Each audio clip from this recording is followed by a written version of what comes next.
Hi, this is Reuven Learner. You know, programming can be so frustrating, so maddening. Even for those of us who've been doing it a long time, there's still a huge element of frustration, which raises the question, why do we do what we do? Why do we torture ourselves so? And the answer, I think, is because of those feelings of joy and excitement when we accomplish something, when our software works, and also when we learn something new, when we understand how the pieces of the puzzle fit together, when we understand how a technique can allow us to solve problems more elegantly than before. Those are known in the education business in very technical terms as aha moments. And we all know what those are. Aha, now I get it. I understand. It all makes sense. I can use this new tool, this new technique, this new algorithm moving forward to make my software better, to improve my career, to help my company, to make my startup, to help my open source project, whatever it is. We're always collecting more and more and more techniques, and those aha moments just keep coming. I've been teaching programming for many years, for 20 years now, at all sorts of companies around the world. And for me, one of the great joys of teaching is seeing people experience those aha moments, helping them to get to the point where they can understand, be excited, and know that they are advancing their careers, that they'll have to search on Google and Stack Overflow much less, and be able to just program fluently much more.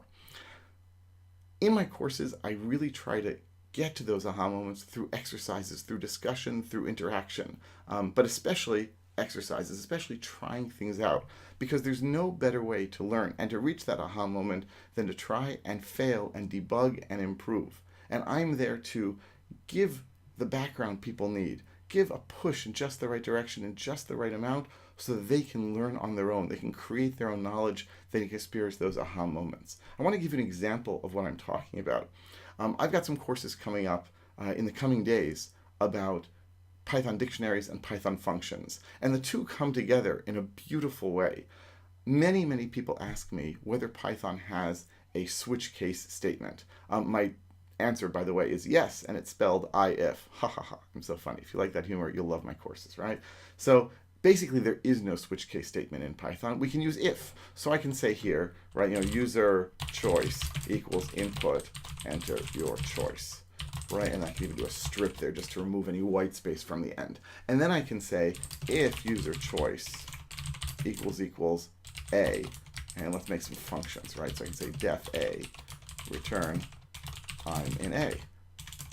And then I can say here def b, return I'm in b. And so I can say if the user choice is a, then we will print a, right? We'll call the function a, and then print its result. I can say elif user choice equals b, then I can say print b. And I can even say else print, right, not a valid choice. And this will actually work. So I can say here a, and I get a. And if I run it again, let me run this in the notebook here. If I run it again, I say b, I get b. If I run it again, I say c, it's going to say, oops. If I say c, it's going to say not a valid choice. All this is fine. And people look at me funny and they say, really? That's the best Python can do? And the answer is no, that's not the best Python can do. So what do I want to show you here? Let me actually fix this function here. Here's the way that many Python developers prefer to do it. As I mentioned, I'm going to be teaching dictionaries and functions, and this is the intersection between them. Here we've got functions. Watch what I'm going to do. I'm going to create options. Option equals a dictionary. A, B, B. What is going on there? That is a dictionary in which the keys are strings and the values are functions. This is known in many languages and programming techniques as a dispatch table. And it allows me to rewrite my code here such that I'm not using an if, elif statement. Imagine if you have 10, 20, 30 different options. You don't want to have a lot of different elifs there, one after the other. Instead, we can do this. We can say if user choice in options, then we can say print, now watch this, I'm going to say options, which is my dictionary, user choice, which will return a function, and then I'll run that function. Right, so I'm storing functions in my dictionary, and then I can retrieve the function and run it, and then I can get rid of all this except for else, not a valid choice. So now if I say A, I'm in A, and if I say B, I'm in B, and if I say C, if I say C, not a valid choice. This kind of dispatch table happens in Python because everything is an object, including functions, and dictionaries are these beautiful all-purpose storage containers for lots of different types of data. If you got from this even half an aha moment, then I think you are going to get a lot out of my courses coming up. My Python dictionary course coming up on Wednesday, the 25th. My Python functions course coming up on Thursday, the 24th. And next week, I have a 2-part Git course that's going to give you lots of aha moments about how Git works, how commits work, how merges work, how branches work. And suddenly you'll be able to use Git fluently and easily. It'll become a tool that you use and enjoy using and helps you become a better programmer and a more fluent developer and a help to your company and to your own career.